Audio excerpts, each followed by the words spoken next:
My name is Marissa, I'm 27. And if you think you know how this ends, stay tuned. There are moments in life that shape us, change us. But no one tells you that the change is subtle.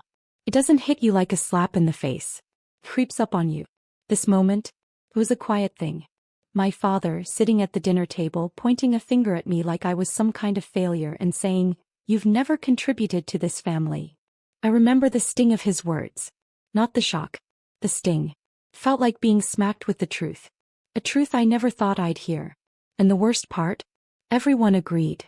My mother, who I thought understood me more than anyone, didn't even look up from her plate. My younger brother, too busy with his phone, acted like he didn't hear anything at all.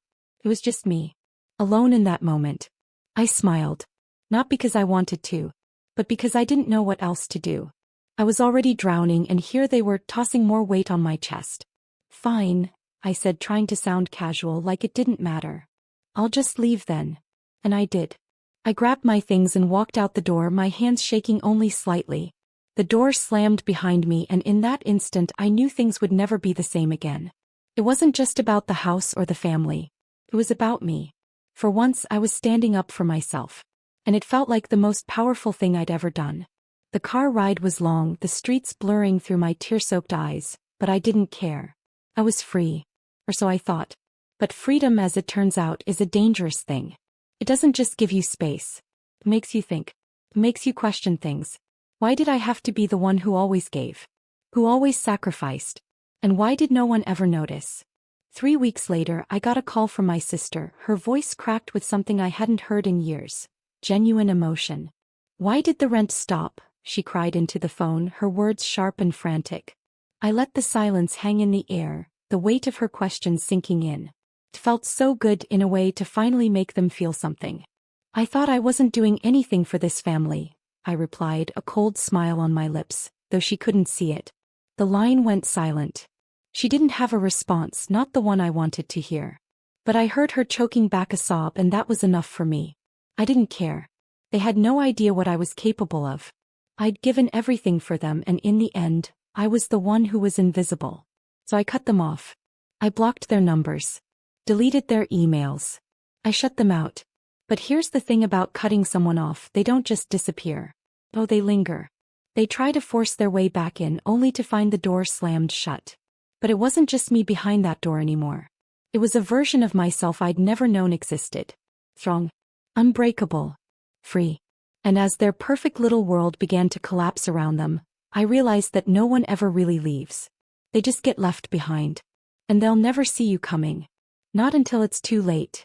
It's strange how quickly everything can spiral. 1 minute you're living your life in peace, free from the weight of everyone else's expectations. The next, you're watching everything you built around you start to crack like the sudden split of a window pane. 3 weeks passed after I cut them off. 3 weeks where I thought I'd be okay, thought I could finally breathe without feeling like a disappointment. But you don't get to walk away from a family that easily.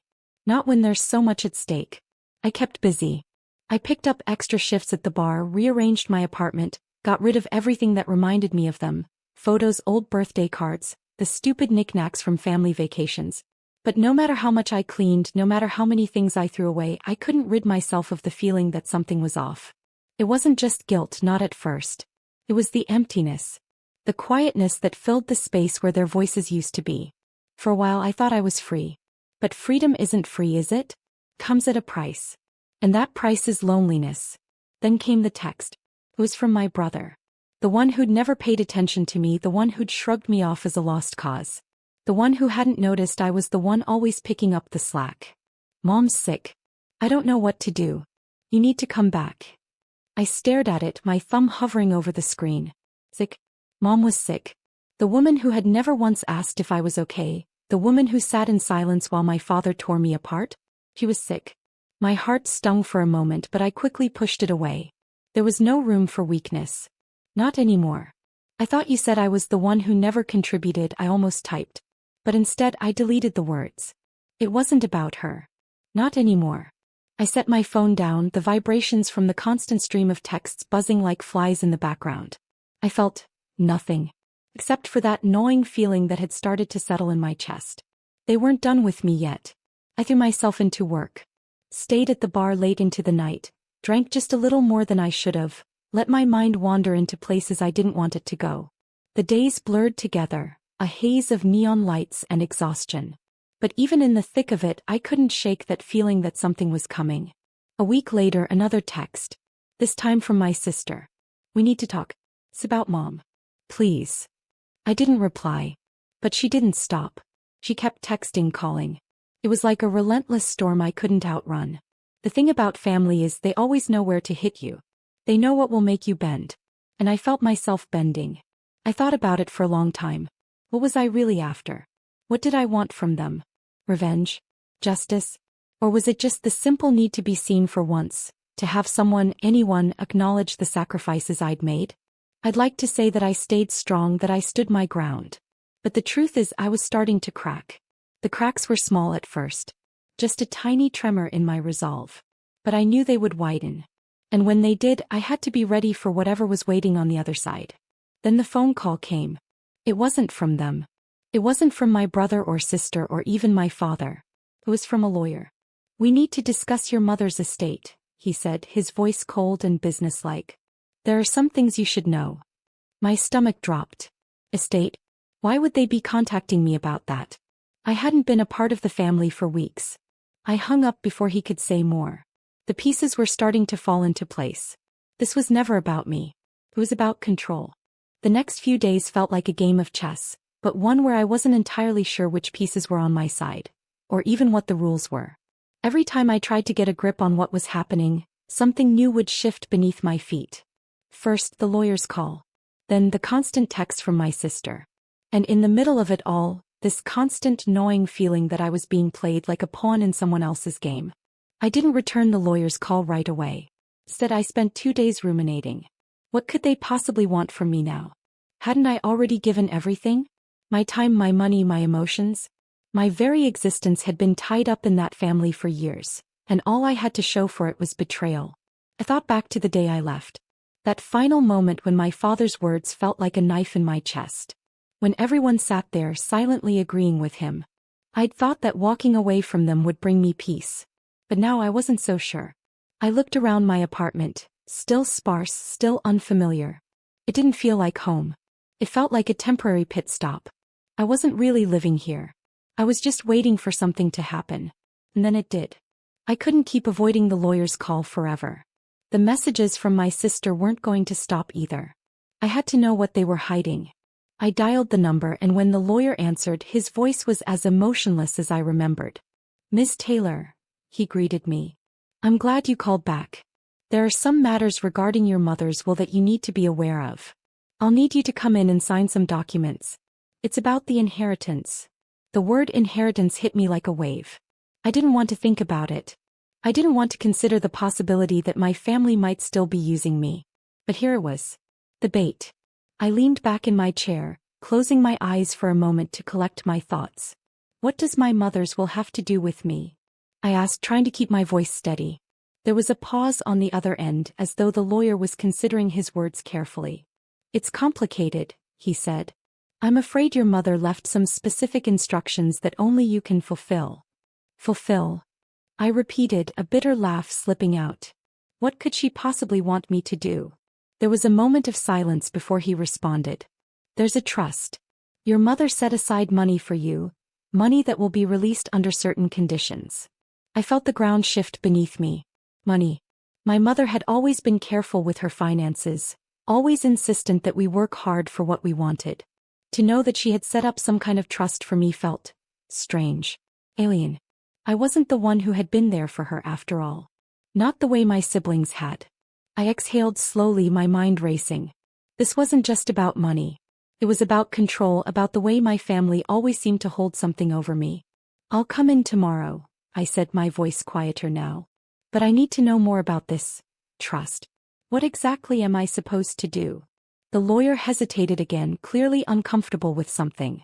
"I'll explain everything in person," he said. "It's best we discuss it face to face." That was the moment when I knew. Whatever they were planning, whatever my family was pulling me back into, it wasn't going to be as simple as signing a piece of paper. There was a deeper game being played, one that I hadn't seen coming. I hung up the phone, and for the first time in weeks, I felt that old familiar knot in my stomach. The one that told me that I was about to step right back into their trap. The next morning I walked into the lawyer's office, my mind running through 100 possibilities. But nothing prepared me for what I would hear. I sat down across from the lawyer who handed me a thick envelope. "This," he said, "is your mother's final wish." I ripped it open, the pages inside heavy with something I couldn't yet understand. As I skimmed the contents, a single line stood out like a beacon. "The inheritance will be split according to the fulfillment of a family duty that only Marissa can complete." Duty. I stared at the words for a long time, the weight of them sinking in. They were dangling something in front of me again, just like always. But this time I wasn't going to be their puppet. I wasn't going to play by their rules. I was going to turn the game on its head. I left the lawyer's office with that damn envelope clutched in my hand like it was a ticking bomb, and maybe it was. The weight of it seemed to get heavier with every step I took away from the building, like it was pulling me back into the world I'd fought so hard to escape. My fingers trembled as I unfolded the letter again. The words family duty burned into my mind. What was I supposed to do? Play their game? Fulfill whatever pathetic duty they thought they could claim from me? I didn't know what was worse. The thought of returning to them, or the idea of losing whatever shred of freedom I'd managed to carve out for myself. I wasn't even sure what they wanted from me. But one thing was certain. This wasn't a gift. It was a trap. I stood on the street corner watching the world move around me. The honking cars, the shuffling pedestrians, all of them moving on with their lives, oblivious to the storms swirling in my chest. I looked down at the envelope in my hand, the paper crinkling under my grip. The lawyer had made it clear that I was the only one who could fulfill this duty, whatever it was. My stomach twisted in knots. It didn't matter what it was. I wasn't going to be controlled again. Not like I had been when I was living under their roof, constantly fighting for approval I would never get. But the question kept circling in my mind. Why me? Why had my mother set this up? I wasn't the perfect daughter, the one who had always played by the rules. That was my sister. The one who had always smiled, always done what was expected, always been the good one. The obedient one. The one who would never question anything. I was the rebel. The disappointment. The one who got blamed for everything. So why the hell was I the one she'd chosen for this? I shoved the letter into my bag, deciding I wouldn't think about it right now. But as I walked back to my apartment, my mind kept running in circles. I couldn't ignore the gnawing feeling that they were using me again. My family always had a way of making me feel like I owed them. Even after I walked away. Even after I cut them off. When I got back, I poured myself a glass of wine and sat on the couch, staring at the envelope. It felt like I was waiting for something to happen, but it wasn't. The phone buzzed. I didn't need to look at the screen to know who it was. My sister. "You can't ignore this forever." I closed my eyes, leaning back against the cushions. I didn't reply. The silence felt better than whatever words she would throw at me. But then the buzzing came again, and this time I gave in. "What do you want?" I typed, my fingers a little too quick, like I was waiting for her to push me too far. Her reply was almost immediate. "Mom's condition is worse. You need to come home." I didn't answer. I didn't want to. But there it was again, the familiar pull. The feeling that I was responsible for things I shouldn't have to carry. I stared at the words on my phone, feeling my chest tighten. I wasn't that person anymore. I couldn't be. They had taken enough from me. I let the night pass in silence, the dark creeping around my apartment like it was an extension of me. By the time morning rolled around, I felt numb. This was it, wasn't it? The moment when they'd ask for more, when they'd suck me back in. I drove to the hospital the next morning. It felt wrong, every mile, every turn, every inch that brought me closer to them. I wasn't supposed to be doing this. I wasn't supposed to care. When I stepped into the waiting room, I was hit with the smell of antiseptic, the sound of low voices murmuring. My sister was sitting there, her face a mixture of worry and frustration. She looked up as soon as I walked in, her expression tightening when she saw me. "You came," she said, her voice sharp, like she was trying to mask relief with anger. I didn't respond right away. I just sat down across from her, feeling like an intruder in a place I shouldn't be. "Mom's condition is serious," she added, quieter now. "She keeps asking for you. You're her only hope." Her words hung in the air, thick with implication. I didn't want to hear this. I didn't want to be pulled back into the web they'd spun. "You think I'm the only one who can help?" I asked, my voice cutting through the tension. She didn't answer right away. Just stared at me like she was trying to figure out if I meant it or if I was just pretending to be strong. I don't know what you think, she said finally, shaking her head. But I'm telling you, we need you. You're the only one who can make this right. I stared at her, fighting the urge to scream. Make it right. The only thing I needed to make right was my life, my freedom. I didn't owe them anything anymore. But then she dropped the bomb. They left you everything, Marissa, she said, her voice trembling now. The trust. The house. Everything. But only if you take care of her. Only if you fulfill that duty. I froze, every muscle in my body locking up. Everything? I wasn't prepared for that. I should have been. I should have seen it coming, but when my sister said those words, I felt like the world around me stopped turning. Everything. The trust. The house. Everything. I looked at her, and for a second I saw the sister I used to know. So desperate for validation, so obsessed with keeping up the perfect family image. But now there was a crack in that image. A vulnerability I'd never seen before. I leaned back in my chair, crossing my arms tightly over my chest. You think I care about that? I asked, my voice barely above a whisper, like the words themselves were too heavy to speak. She shifted uncomfortably in her seat, her hands gripping the armrests. I don't know, Marissa. But it's true. If you don't do what Mom asked, if you don't complete whatever this duty is, then everything goes to me. To us. She glanced around the room as if to make sure no one else was listening. I stared at her, my mind racing. Everything. I had spent so long feeling like an outsider, like I was never part of their world, and now they were offering me everything I'd been deprived of for years. It was a joke. A sick, twisted joke. But my mother? She always had a way of pulling people back in, didn't she? She knew how to manipulate without even trying. How had I never seen it before? How had I allowed myself to stay so blind for so long? I felt a sudden wave of anger rise in my chest. How dare they? I shook my head, forcing myself to look away from my sister. You want me to do what, exactly? I asked, my voice low but sharp. You want me to play the dutiful daughter now that everything's on the line? Is that what this is about? She flinched, but only for a second.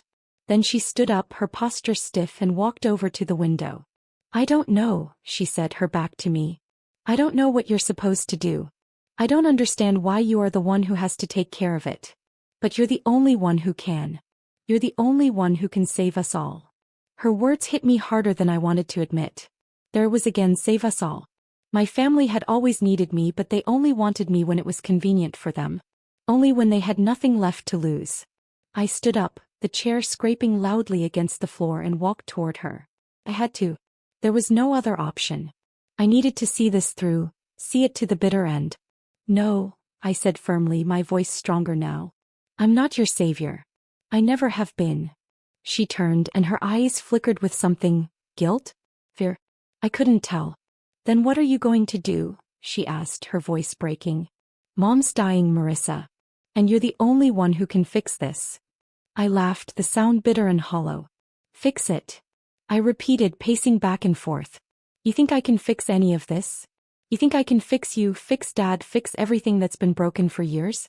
All this time I've been the one who's been broken. And now you want me to play the hero. I stopped, taking a deep breath, fighting the tears that were threatening to well up. The anger was fading, replaced by something darker. Resentment. Years of being overlooked, ignored, and used. And now they wanted me to clean up their mess. I took another step toward her. You want the money, the house, the trust? Fine. But it doesn't come without a price. I felt the words leave my mouth before I could stop them. If I do this, you have to make me a promise. No more pretending. No more lying. If I give you what you want, you stop using me. You stop making me feel like I owe you. Like I owe any of you. Her face softened, the walls she had built up for so long cracking just a little. But then she nodded, almost imperceptibly. I promise, she said, her voice quiet. But you don't understand. If you don't do this, we lose everything. And that was it. That was the moment when everything shifted. I was in too deep now. There was no turning back. I walked out of the hospital room, my sister's words echoing in my head. If you don't do this, we lose everything. I had no idea what everything meant, but I knew this. They had no idea what they were about to lose. I didn't know yet how I was going to play my hand. But I did know one thing. I wasn't going to let them get away with this. Not anymore. The pieces were all in place. And I was ready to move. The next few days felt like I was walking through quicksand, every step heavier than the last. I could feel it in my bones, the pressure, the weight of the decision I had made. There was no turning back now. The game was on and I was in the center of it. I had agreed to go through with whatever this family duty was, though I still didn't know what it entailed. But my sister, ever the perfect one, seemed convinced that if I fulfilled this duty, everything would be set right. My mother would get better, the family would be healed, and somehow, I'd be rewarded with everything they'd promised me. Or so she thought.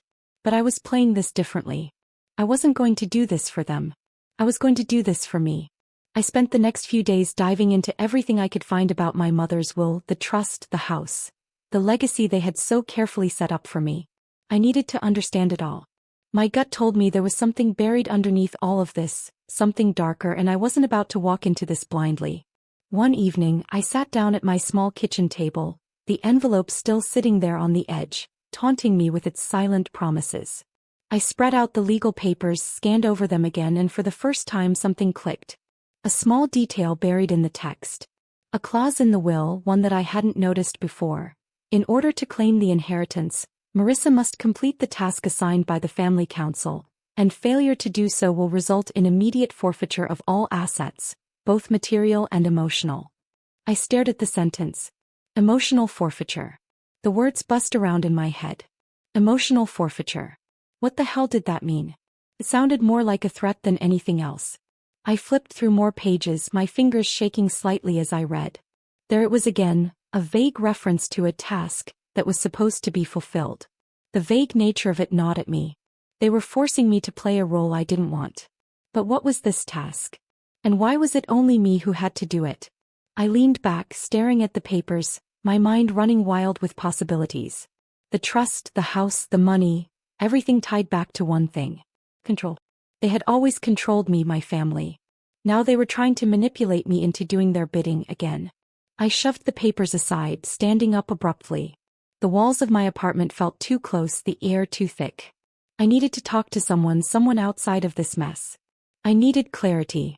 I grabbed my phone, scrolling through my contacts until I landed on a number I hadn't dialed in a long time. Chris. He was an old friend from college. Someone who had always been there when I needed a sounding board. A voice of reason when I needed one. I hit dial before I could second-guess myself. Chris, I said as soon as he picked up, I need your help. He didn't ask questions. He never did. What's going on? He replied, his voice calm, steady. I took a deep breath. It's my family. My mother. Her will. It's complicated and I don't know what to do. I could hear him sit up, his tone shifting, more alert now. Tell me everything, he said. I explained as best I could what was happening. The inheritance. The duty. The family pressure. I told him about the task that only I could complete. The weight of the words felt heavy as I said them aloud for the first time. When I finished, there was a long silence on the other end. Then Chris spoke. Marissa, this sounds messed up. This isn't about you. This is about them trying to control you. You don't owe them anything. You've already paid your dues. I felt a rush of gratitude wash over me at his words. I'd spent so long wondering if I was being selfish, if I was wrong for walking away. But hearing someone else, someone who knew me, say it so plainly made me feel a little lighter. But the thing is, Chris continued, you have a choice. You can either play their game or you can walk away for good. No more guilt. No more looking back. I let his words sink in. It wasn't just about the inheritance or the house or whatever task they wanted me to complete. It was about reclaiming my life. It was about stepping out of the shadows they'd cast over me for so long and walking into the light. Thanks, Chris, I said, my voice steadier now. You're right. I don't need their approval. I don't need their approval for anything. But as I hung up, something in me shifted. The fear that had been gnawing at me, the fear of losing everything, was still there. But I wasn't going to let it control me anymore. I wasn't just going to reclaim what was mine. I was going to take back control. I stood up, my mind made up. The family, the house, the trust. It was all just a distraction. It was time to play my own game. And I was going to win. The lawyer's words echoed in my head. They thought they could manipulate me, control me with the trust and the inheritance. But I wasn't playing their game anymore. I wasn't their pawn. I needed answers, so I walked into the lawyer's office with a sense of calm, a resolve I hadn't had before. He looked at me, expecting weakness, but I wasn't here for approval. "What exactly is this task?" I asked, leaning forward, my voice firm. "It's something only you can complete," he said, his tone neutral but withholding. "It's part of your mother's will." I pressed further. "And if I don't do it?" "Then everything is forfeited," he said. "The inheritance, the house, your family ties, gone." I didn't flinch. Forfeited. I didn't need them, didn't need their money or their approval. It was all just bait to pull me back into their control.